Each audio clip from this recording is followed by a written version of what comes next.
En la presentació de la nova executiva hem pogut veure com la seu local del bloc ha tornat a patir pintades amenaçadores.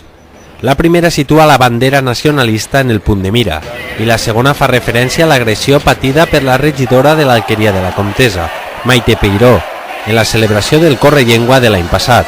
Unes pintades que se sumen a les patides anteriorment i a la façana cremada per dues vegades, que novament han estat denunciades a la Policia Nacional. Uns fets que, segons explica aquest matí Iva Bonet, confirmen la persecució viu el bloc des de sense que les autoritats facin res per impedir-ho.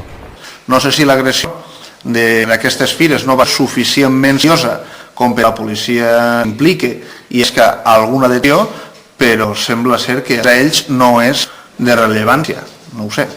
Més a pensar que no és una qüestió directament ideològica, sinó que és d'intència.